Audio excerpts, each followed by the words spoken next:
दुईटी पाद रास्तारे चालुथिबा समयरे जणे आगरे थाए तो जणे पछरे थाए। ना आगरे रहुथिबा लोककु गर्व अछि ना पछरे रहुथिबा लोककु अपमान अछि।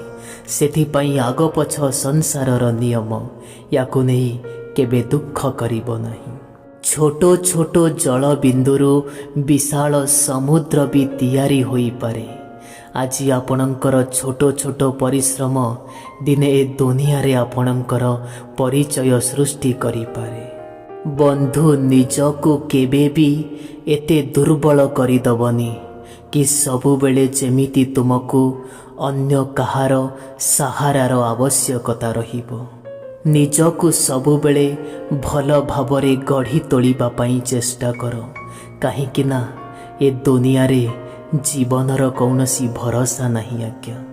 आपण विश्वास करिबेनी आज्ञा, किंतु सत मो जीवनर एमिति रास्ता देई मध्य चलीची जोठी मते कांदिबाकू निजे ही पड़ीची आउ निजे कांदिला परे निजको निजे ही चुप करेइची। जेतबेले तुमे खुशी रे थिबो लोके तो बहुत आसी जिबे, किंतु दुख रे थिबा समय रे एठी केही भी मनीष आसीबेनी टिके तुम लुह पोछि दबा पाई। एबे आपण कहंतु ए मनीष को मनीष उपरे केमिति बा भरोसा करिबो। बंधु जदि सम्मान करिबा पाई चाहुंच तेबे निजको निजे सम्मान कर, आउ जदि प्रशंसा करिबा पाई चाहुंच तेबे निजको निजे प्रशंसा कर। ए दुनिया लोकंक कथा कौन आज्ञा। जेतबेले ऋतु बदली जाए सेतबेले सूर्य को भी गाली दियंती, आउ जेतबेले खरा दिन आसी जाए सेतबेले सूर्य को भी गाली दियंती, आउ वर्षा दिन आसी गले वर्षा को गाली दियंती। बंधु जेबे भी आपणंकु लागे कि आपण भितरु भांगी पड़ुचंती, घरर चारि कांथ भितरे भांगीबा पई चेष्टा करिबे, काहेकि ना ए दुनियार लोके नाटक देखिबा पई बहुत पसंद करंती। बंधु दुख तो समस्तंक भागरे आसे, किंतु बस पार्थक्य एतिकी किए से दुख देखई दिए तो आउ किए से दुख को निज हृदय रे लुचेई निए। बंधु किछिटा लोक जीवन रे एमिति भी होई थांती, आपण सेमानंक पई किछि भी करंतु, सेमानंक उन्नति पई किछि भी भावंतु, किंतु परिशेष रे सेमाने आपणंकु निज औकात देखई देबे। एई भली लोकंकठु दूरेई रुहंतु आज्ञा। जदि समय दबार अछि, जदि भरोसा दबार अछि, तेबे सेई लोकमानंक पाखरे दियंतु जो लोक माने याकू संभाली पारिबे। एमितिरे समय और भरोसा सह खेलुथिबा लोके आपणंकु जीवनर प्रतिटी मोड़रे मिलिबे। जदि एमिति किछि स्वप्न आपणंकर रहिछि, जो स्वप्न पाई आपणंक पिता मातांकु अन्य काहा आगरे मुंड नुआइबाकु हबो, तेबे भल हबो से स्वप्न को आपण एइठु ही छाड़ी दियंतु। संपर्क काहा सहित भी हो ना काहेकि, आउ संपर्क को भलिया भी हो ना काहेकि, से संपर्क मजबूत रहिबा दरकार। केवल एमिति रे बितेइले किछि लाभ हबो नाही। जदि विश्वास करिबार अछि तेबे सेई लोक मानंक उपरे कर, जो माने आपणंक परिस्थिति बदली गला परे भी आपणंकु विश्वास करंती। सेई मानंक उपरे नुह जो माने आपणंक परिस्थिति बदली जिबा परे निजे बदली जांती। बंधु माँ बापांक आखिरे लुह तो केवल सेई समय रे आसे जो समय रे तांको झियो घर छाड़ी चली जाए, आउ द्वितीयटी निजे जन्म करिथिबा पुओ देखिबाकू मुह मोड़ी दिए। बापा माँ बहुत कष्ट करी आमको जन्म देइचंती आज्ञा। कम से कम तांको खुशी रे ठिया हबा आमर प्रधान कर्तव्य। बापा माँ को आखिरे लुह देई ଆପଣ କ'ଣ ଭାବୁଛନ୍ତି କି ଆପଣ ଜୀବନର ଉଚ୍ଚ ଶିଖରରେ ପହଞ୍ଚିଯିବେ? କେବେ ନାହିଁ ଆଜ୍ଞା। ଏହା କେବଳ ଆପଣଙ୍କ ମନର ଭ୍ରମ। ଲୋକେ କୁହନ୍ତି କି ବାହାଘର ହେଲା ପରେ ପୁଅମାନେ ବଦଳି ଯାଆନ୍ତି, ବାପା ମାଆଙ୍କୁ ପଚାରନ୍ତିନି। ହଁ ଆଜ୍ଞା, ଏମିତି ବହୁତ ଉଦାହରଣ ମୁଁ ଦେଖିଛି, ଆଉ ଏହା ସତ କଥା ହୋଇଥାଏ। 4-5ଟି ପୁଅକୁ ଗୋଟିଏ ମା' ଛୋଟବେଳେ କୋଳେଇ କାଖେଇ ମଣିଷ କରି ଶିକ୍ଷିତ କରିଦେଲା। କିନ୍ତୁ ଆଜି ପୁଅମାନେ ବଡ଼ ହେବା ପରେ ମା'କୁ ଦିଓଳି 2 ମୁଠା ଖାଇବାକୁ ଦେଇପାରିଲେନି। ଧନ୍ୟରେ ତୁମମାନଙ୍କ ପୁଅ ପଣିଆ। ବନ୍ଧୁ, ତୁମକୁ ତୁମ ଧର୍ମପତ୍ନୀ ତୁମ ପସନ୍ଦରେ ତ ମିଳିଯାଇପାରିବ, କିନ୍ତୁ ବାପା ମା' ଭଲ କର୍ମ କରିଥିଲେ ହିଁ ମିଳନ୍ତି। ଆଜି ଯଦି ତୁମେ ତୁମ ମା'ର ଗର୍ଭରୁ ଜନ୍ମ ହେଇଛ, ଏପଣ ତ ନିଜ ମନ ଭିତରେ ନିଶ୍ଚୟ ରଖ କି କମ୍ ସେ କମ୍ ପୁଅ ହେବାର ସମସ୍ତ କର୍ତ୍ତବ୍ୟ ତୁମେ ଯେମିତି ପୂରଣ କରିବ। ଯେଉଁ ମଣିଷର ହୃଦୟ ସଫା ହୋଇଥାଏ, ଆଉ ଯେଉଁ ମଣିଷ ଭଲ କଥା କହୁଥାଏ, ଏ ଦୁନିଆର ଲୋକମାନେ ତାକୁ ହିଁ ଭୁଲ ବୋଲି ପ୍ରମାଣିତ କରିବା ପାଇଁ ଲାଗି ପଡ଼ିଥାନ୍ତି। ଯେବେ କୌଣସି ବି କଷ୍ଟ ନିଜ ଉପରେ ବିତେ, ସେହି ସମୟରେ ଅନ୍ୟମାନଙ୍କୁ ବି କଷ୍ଟ ହେଲେ କେମିତି ଲାଗେ ବୋଲି ଆମକୁ ଜଣା ପଡ଼ିଥାଏ। ବନ୍ଧୁ, ଜୀବନର କୌଣସି ବି ଶିକ୍ଷା ପାଇବା ପାଇଁ ମୁଁ ଏମିତିରେ ବହୁତ ଗୁଡ଼ାଏ ପୁସ୍ତକ ପଢ଼ିଥିଲି, କିନ୍ତୁ ପ୍ରକୃତ ଶିକ୍ଷା ତ ଏ ଦୁନିଆ ଲୋକଙ୍କଠୁ ଧୋକା ଖାଇଲା ପରେ ହିଁ ମୁଁ ଜାଣିପାରିଲି।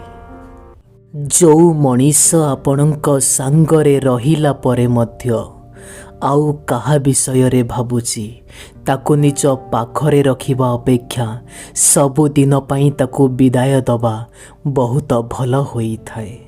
ବନ୍ଧୁ, ଜୀବନରେ ଘଟି ଯାଇଥିବା କିଛିଟା ସ୍ମୃତି ମଣିଷକୁ ବଞ୍ଚିବାକୁ ଦିଏନି, ଆଉ ନିଜ ପରିବାର ପ୍ରତି ଥିବା କିଛିଟା କର୍ତ୍ତବ୍ୟ ମଣିଷକୁ ମରିବାକୁ ଦିଏନି।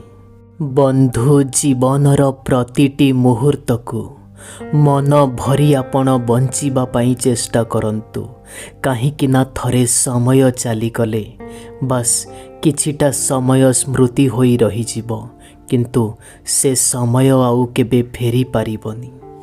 ଯଦି କୌଣସି ବି ଭଲ ପାଇବାରେ ପିଲାଳିଆମି ନଥାଏ, ତେବେ ସେ ଭଲ ପାଇବା କେମିତି ବା ହୋଇଥାଏ? ଯେତେବେଳେ ତୁମେ ସବୁ ବୁଝିଯିବ, ସେତେବେଳେ ତୁମେ ତ ବୃଦ୍ଧ ହୋଇଯାଇଥିବ। ବନ୍ଧୁ, ତୁମେ ଯେତେ ବି ନିଜ ହୃଦୟରୁ ପ୍ରକୃତରେ ଭଲ ପାଇବା ପାଇଁ ଚେଷ୍ଟା କର, କିନ୍ତୁ ଲୋକେ ତୁମକୁ ପସନ୍ଦ କରିବେନି। ଏଠି ସୁନ୍ଦର ଚେହେରା ପାଇଁ ଭଲ ହୃଦୟ ଥିବା ମଣିଷକୁ ଧୋକା ଦିଆଯାଏ। ବନ୍ଧୁ, କେବେ କେବେ କୌଣସି ବି ବ୍ୟକ୍ତି ଉପରେ ଆମେ ଏତେ ଭରସା କରି ବସିଥାଉ କି ସିଏ ଯଦି ଆମକୁ ଜୀବନରେ କେବେ ଧୋକା ଦେଇ ଚାଲିଯାଏ, ଆମକୁ ବିଶ୍ୱାସ ହିଁ ହୁଏନି। କିଛିଟା ଲୋକ ଜୀବନରେ ଏମିତି ଥିଲେ, ଯେଉଁମାନେ ମିଳିଲା ପରେ ଲାଗିଥିଲା କମ୍ ସେ କମ୍ ଏମାନେ କେବେ ବଦଳିବେନି, ହେଲେ ସେଇ ଲୋକମାନଙ୍କୁ ବି ମୁଁ ବଦଳି ଯିବାର ଦେଖିଛି। ଏବେ ଆପଣ କୁହନ୍ତୁ, ଭରସା କାହାକୁ କରିବ ମଣିଷ? ବନ୍ଧୁ, କିଛିଟା ଲୋକ ଏମିତି ବି ଅଛନ୍ତି ଯେଉଁମାନେ ନିଜର ମୂର୍ଖ ଅହଙ୍କାର ଓ ଗର୍ବ ପାଇଁ ଗୋଟେ ହସୁଥିବା ଖେଳୁଥିବା ଭଲ ସମ୍ପର୍କକୁ ଭାଙ୍ଗି ଦିଅନ୍ତି। ଆଉ ହଁ ଆଜ୍ଞା, କିଛିଟା ଲୋକ ଏମିତି ବି ଅଛନ୍ତି ଯେଉଁମାନେ ସମ୍ପର୍କକୁ ବଞ୍ଚେଇବା ପାଇଁ ନିଜେ ମୁଣ୍ଡ ତ ନୁଆଇ ଦିଅନ୍ତି, କିନ୍ତୁ ତାପରେ ସେମାନେ ନିଜ ମୂଲ୍ୟ ହରେଇ ବସନ୍ତି। ବନ୍ଧୁ, କୌଣସି ବି ଲୋକକୁ ଜୀବନରୁ ହରେଇ ଦେଲା ପରେ ସବୁ କିଛି ସରିଯାଏନି, କିନ୍ତୁ କିଛିଟା ଲୋକ ଜୀବନରେ ଏମିତି ଥାଆନ୍ତି ଯେଉଁମାନେ ଜୀବନରୁ ଚାଲିଗଲା ପରେ ଜୀବନର ମୂଲ୍ୟ ମଧ୍ୟ କିଛି ନଥାଏ। ଯଦି କୌଣସି ବି ଜାଗାରେ ଆପଣ ମୁଣ୍ଡ ନୁଆଇବା ପାଇଁ ଚାହୁଁଛନ୍ତି, ତେବେ ମୁଣ୍ଡ ନୁଆଇଁ ଦିଅନ୍ତୁ, କିଛି କଥା ନାହିଁ। କିନ୍ତୁ ଗୋଟିଏ କଥା ସବୁବେଳେ ମନେ ରଖିଥିବେ, ସେହି ପର୍ଯ୍ୟନ୍ତ ମୁଣ୍ଡ ନୁଆଇବ ଯେଉଁ ପର୍ଯ୍ୟନ୍ତ ଆବଶ୍ୟକତା ଅଛି। ତାଠୁ ଅଧିକ ମୁଣ୍ଡ ନୁଆଇବା ଲୋକମାନଙ୍କ ଆଗରେ ଆପଣଙ୍କୁ ମୂଲ୍ୟହୀନ ବୋଲି ସାବ୍ୟସ୍ତ କରିଦେବ। ବନ୍ଧୁ, ଭଲ ପାଇବା ଏଠି କେବେ ବି କାହା ପାଖରେ ବିକ୍ରି ହୋଇଯାଏନି। କିନ୍ତୁ ହଁ, ଏ ମଣିଷମାନେ ବିକ୍ରି ହୋଇଯାଆନ୍ତି ନିଜ ସ୍ୱାର୍ଥ ପଛରେ।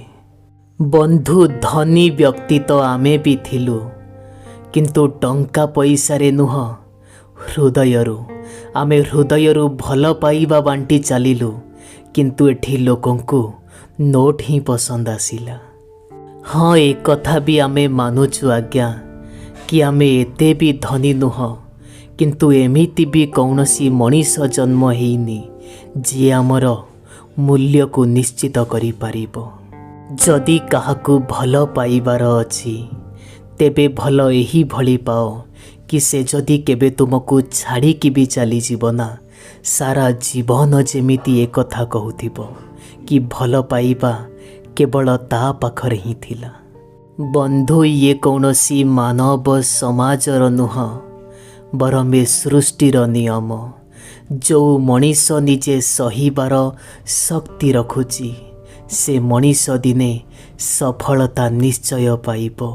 ଏଥିରେ ଦ୍ୱିମତ ନାହିଁ। ମୁଁ ଜାଣିଛି, ମୁଁ କିଛି ନା କିଛି କର୍ମ ପାଇଁ ଏ ଧରାପୃଷ୍ଠକୁ ନିଶ୍ଚୟ ଆସିଛି। କାହିଁକି ନା ଭଗବାନ କେବେ ବି ଫାଲତୁ ଜିନିଷ ତିଆରି କରନ୍ତିନି।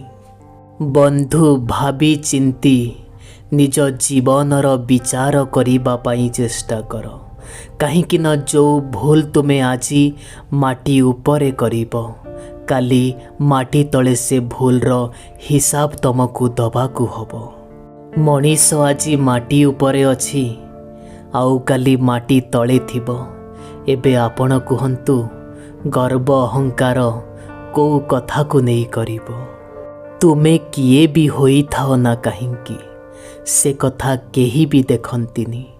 କିନ୍ତୁ ତୁମ ଭିତରେ କ'ଣ ଭଲ ଗୁଣ ରହିଛି ଆଉ କ'ଣ ଭଲ ପ୍ରତିଭା ରହିଛି, ସେ କଥା ସମସ୍ତେ ଦେଖନ୍ତି। ଯଦି ଆପଣଙ୍କ ପଛରେ କେହି ଆପଣଙ୍କ ବିଷୟରେ କଥା ହେଉଛି, ତେବେ ଚିନ୍ତା କରିବାର କୌଣସି ବି ଆବଶ୍ୟକତା ନାହିଁ। କାହିଁକି ନା ଲୋକମାନେ ସବୁବେଳେ ସେଇ ଲୋକ ବିଷୟରେ ହିଁ ତ କଥା ହୁଅନ୍ତି ଯେଉଁ ଲୋକ ପାଖରେ କିଛି ଦମ୍ ଥାଏ। ବନ୍ଧୁ, ଜୀବନରେ କେବେ ବି ଫାଲତୁରେ ବସି ସମୟ ନଷ୍ଟ କରନ୍ତୁ ନାହିଁ। ଯଦି ଏମିତି କରିବାର ଅଛି, କମ୍ ସେ କମ୍ ଆପଣ ଦୁଃଖ ରାସ୍ତାରେ ଚାଲିବାକୁ ଚେଷ୍ଟା କରନ୍ତୁ। କିଛି ନ ମିଳିଲା ନାହିଁ, କିନ୍ତୁ ଜୀବନର ଅମୂଲ୍ୟ ଶିକ୍ଷା ନିଶ୍ଚୟ ମିଳିବ। କେବେ ବି ଭାଗ୍ୟ ଉପରେ ଭରସା କରିବନି, ଆଉ କେବେ ବି ନିଜ ହାତର ରେଖା ଉପରେ ବିଶ୍ୱାସ କରିବନି। ଯଦି ବିଶ୍ୱାସ କରିବାର ଅଛି, ତେବେ ନିଜ ପରିଶ୍ରମ ଉପରେ କର। ଜୀବନରେ କେବେ ଧୋକା ପାଇବନି। ଜୀବନକୁ ବେଳେ ବେଳେ ଖୋଲା ଛାଡ଼ିଦେବା ହିଁ ବହୁତ ଭଲ ହୋଇଥାଏ। କାହିଁକି ନା କିଛିଟା କାର୍ଯ୍ୟ ଏମିତି ଥାଏ ଯାହା କେବଳ ଉପରବାଲା ହିଁ କରିପାରିବେ, କୌଣସି ମଣିଷ ଜାତି ନୁହେଁ।